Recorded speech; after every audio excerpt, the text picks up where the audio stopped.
Today, take a look at the Ballu space heater. This is nice. So we got a little case for it. It's a little dust-proof case. So if we want to put this thing in the garage, we can do that. Got our instructions, and we have a remote. So a nice, simple remote. And it looks like it uses 2 AAA batteries. Tag here, it says that the screws and the feet are inside the foam. So here are our screws, and here are the feet. And they actually have roller balls on it, so you can roll this guy around. So it looks like everything was in the right side foam.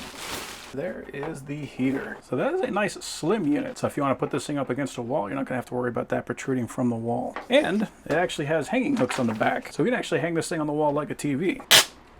Oh, that's cool.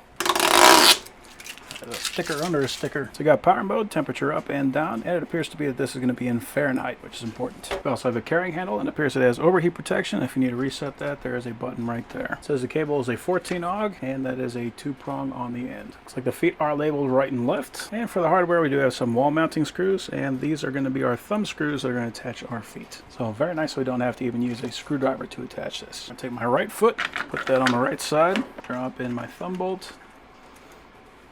Kind of tight quarters, but it does work. Neat. So I can roll that thing forward and backward. Okay, so we got it plugged in. And I can see there was a little Wi-Fi icon right there. So what's cool about that is if you want to connect this thing to your phone, you can actually do that using their app. So it looks like we got a minimum temperature of 50, and that can go up to 85, 86 degrees. And there are some indicators right here on the left, so you can see when I go up to 85. The white indicator turns on, so that means that it is actually heating up.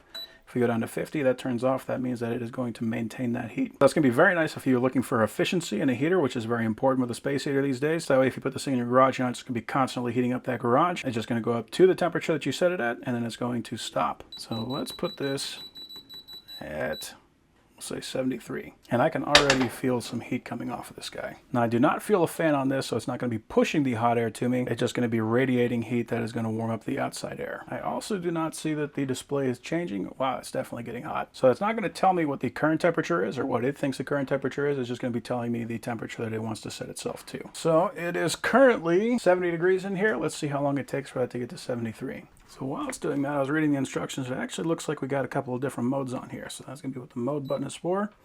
So you got green, red, and orange. So that's going to be for boost mode, eco mode, and comfort mode.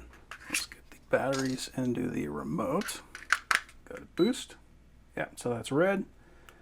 Eco is green, and then comfort is the orange. You can also increase the temperature with the remote, decrease it. We got a light, it says. Oh, that's cool. So if you're trying to sleep and you don't want to have any of those LEDs on, we can turn those off. We got a lock.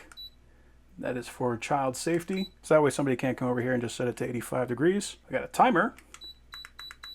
So that goes up to 24 hours. So that's excellent. So what that means is we can set that for 8 hours, go to bed, and then when we wake up, it'll automatically shut itself off. We don't have to worry about it. We can just go straight to work. Now it says if you want to put child lock on, but you don't have the remote, you can just press and hold the up and down. And that will turn the child lock on as well. If we want to turn the timer, we just press and hold mode.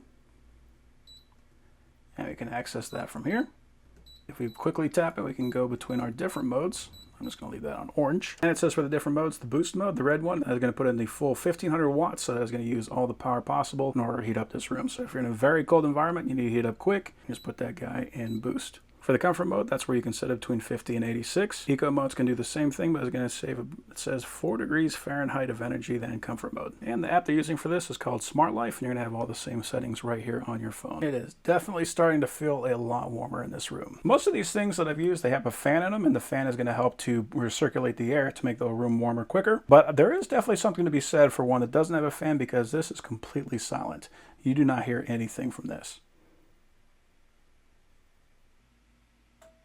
Okay, so that did click off. That didn't take too awful long. I wasn't actually timing it. I think that was right around 5 to 10 minutes. It actually says on Thermostat that it is now 74 degrees. So I think this is going to have a PID on it. So it's going to heat up past 73, and then it's going to let the room cool down, and then it's going to start heating it up again. So that's good, because that means this thing isn't going to be clicking on and off all the time. It's going to do a gradual wave of up and down. And that's what I prefer, because that's going to make the unit last a heck of a lot longer, and it's going to be a lot more efficient. It's also worth keeping in mind it did that in just a few minutes without being in boost mode. So there is something to be said for for that. I think the thing I like about it the most right now, though, is just the design. Like, this is a very unique design for a space heater, where most of them just kind of look like bug zappers, something like that. This actually looks like something that you want to have inside your house. There's one more thing I want to check, and that is going to be tip over protection, because most space heaters, especially modern space heaters, have that, and that is going to be important in the event that you put this in the garage and you put it there like with a dog or something like that. If they knock it over, you don't want it to start a fire.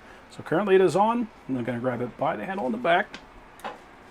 Okay, and we can see that did kick itself off. So that is awesome. So this will actually shut itself off in the event that it tips over, so you don't have to worry about starting a fire. So overall, very effective, very efficient. This is a very nice space heater.